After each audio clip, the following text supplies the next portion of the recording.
Hey guys, welcome back to the other side of the coin. Look, now that we're slowly getting over the last couple of games between West Brom and Tottenham, it's starting to rinse away. I know we're still hurting, but we've got to move on. We've got a game coming up against Crystal Palace, and I'm pretty sure results will come our way, and we're going to click into gears.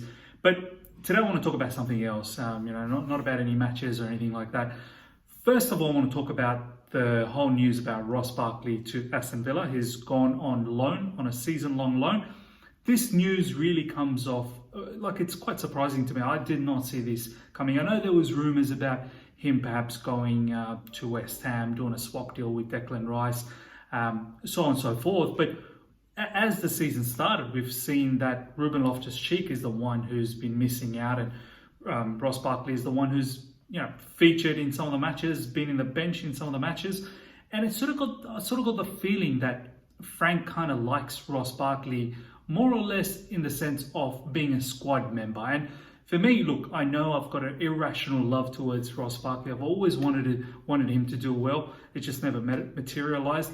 But yeah, this news, for me is a bit of a shock, which kind of tells me, well, is Ross Barkley the one who's staying now? But look, nonetheless, good luck to, Ruben Loftus-Cheek is the one who's staying now. But nonetheless, look, Ross Barkley to Aston Villa, good luck to him. And, Aston Villa is looking like a pretty good team this season, as opposed to last season where they were kind of struggling.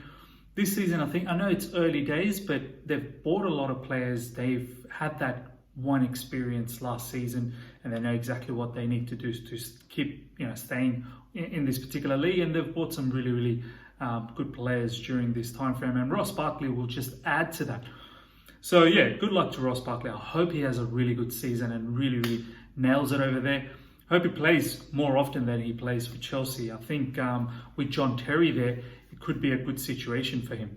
Now the question sort of leads towards, well, is Ruben Loftus-Cheek going to leave now? He's been heavily rumoured, has not featured since the Brighton game, not even in the bench, not even in the squad. After the Brighton game, it was Liverpool didn't feature, Barnsley didn't feature, which I really thought he probably would. And of course, West Brom didn't feature and Spurs didn't feature. So, if he was to stay, then I don't understand why he's not featuring. Or is it the fact that it's a last minute sort of decision that they've realised maybe it's not worth, sending Ruben Loftus-Cheek on a loan. Perhaps he might not start. Now, Ross Barkley is probably the better marketable player at the moment, where he will probably start because he's fit. But I think, in my personal view, I think Ruben Loftus-Cheek is probably still going to get loaned in, and I'll tell you why. And then I'll move on to the next section of it. If we look at our midfield now and all the midfielders that are available, let's work through how this whole scenario will pan out. So let's say we play with a double pivot. If we play with a double pivot, okay, before we even get into the formation, let's look at all the different midfielders that are available for us right now. So we've got Kante, we've got Kovacic, we've got Ruben Loftus-Cheek, Ross Barkley's gone, we've got Mason Mount, and perhaps Kai Havertz and Ziyech could probably help us out in midfield as well. So, we've got 6 players that are really, really competing for these midfield positions.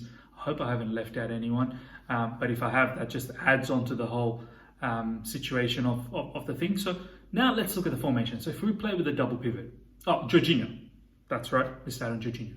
So if we play with a double pivot, you've got all of these midfielders really vying for 2 spots.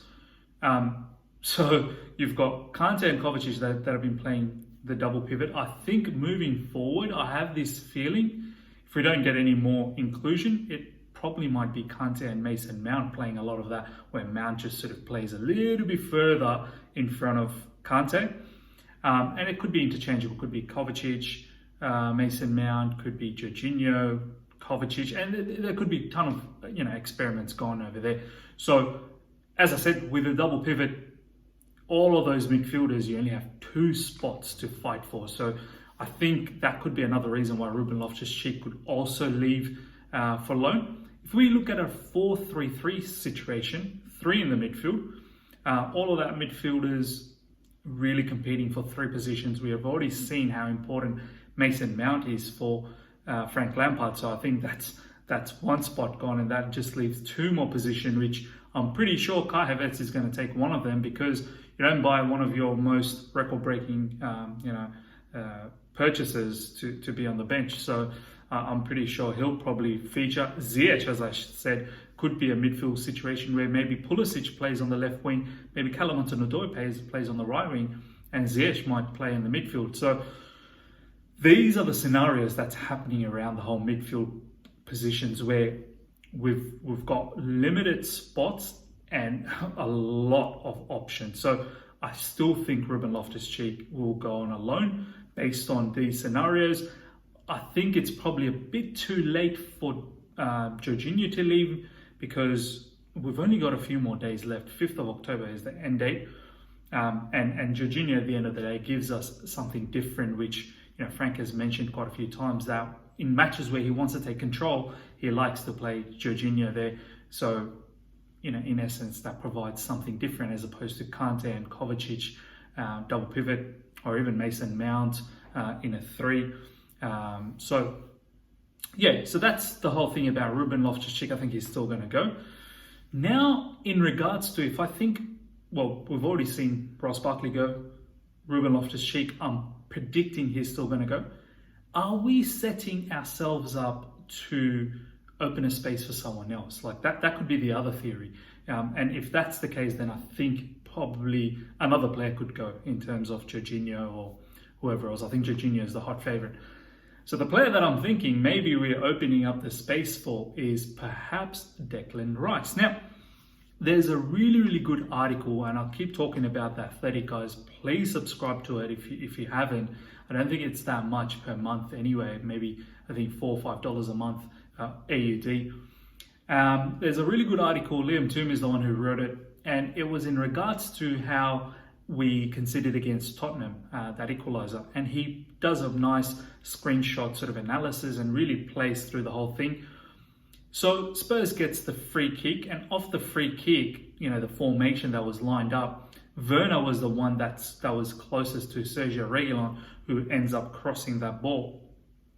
And as the free kick was happening, Werner was quite close to him, but as the ball was delivered, Reguilon sort of drifted away and Werner didn't track him, so that's one mistake there. Then when Reguilon finally crossed the ball in, inverted cross, Emerson was the one who was way outside of the defensive line, leaving Lamela all alone. You've got the centre-backs that were sort of staggered and marking their own players, and Lamela was all by himself in the far end, where it really should have been Emerson. But it also pointed out where Kante was in a no-man's zone in the midfield, where he could have tracked back and got to Lamela, because he was really looking at him being open. And it was a really good article where they clearly state that Declan Rice is still a massive need for Frank Lampard to solve this midfield situation, where Kante, as great as he is as a defensive midfielder, he's a box-to-box. He loves, chasing after the ball. He loves chasing players, interceptions.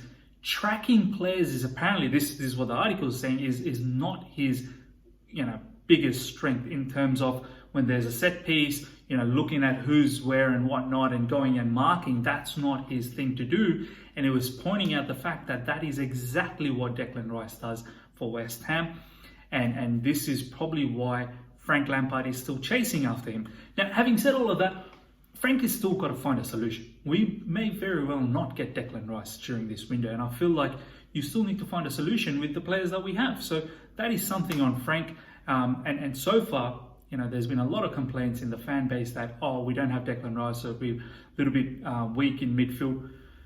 But we can't just be sitting on our backside thinking, we'll just click into gears when we get Declan Rice. We need to find a solution when there is no Declan Rice. We've got all these quality players. Surely we can come up with a situation where we can still manage to, figure out the deficiencies in midfield with the players that we have. So, all in all, the article goes on to say that Declan Rice is keen to come with Chelsea. Even Fabrizio Romano in his podcast, he started a podcast on his own, and he specifically mentioned that Declan Rice wants to come to Chelsea. Chelsea wants Declan Rice, and there could be some movement in the next few days. But I don't know how we get this transaction done within the next, I don't know, week or so. That's all we've got left. But yeah, these are the whole scenarios that's taking place in the whole midfield situation, where it's quite interesting to see with Ross Barkley gone, most likely Ruben Loftus-Cheek gone, very limited amount of positions left in our midfield, the way we play. Kai Havertz can also fill in, Ziyech can also fill in. Kai Havertz plays in the number 10 role, that reduces the number of midfielders as well. And then the whole situation of Declan Rice. Guys, if you've enjoyed this video, smash the like button, get in on the conversation, let me know exactly how you feel about all of this. You know, Ross Barkley going to Aston Villa, what's your thoughts about that? Ruben Loftus-Cheek, do you want him to go? Do you want him to stay? And yeah, the whole situation of Frank wanting Declan Rice, all the midfielders that we have, and the number, you know, the spots that are available. Let me know what your thoughts are. If you're here for the first time, subscribe and hit the bell notification to stay in touch with all my content. Until next time, see ya.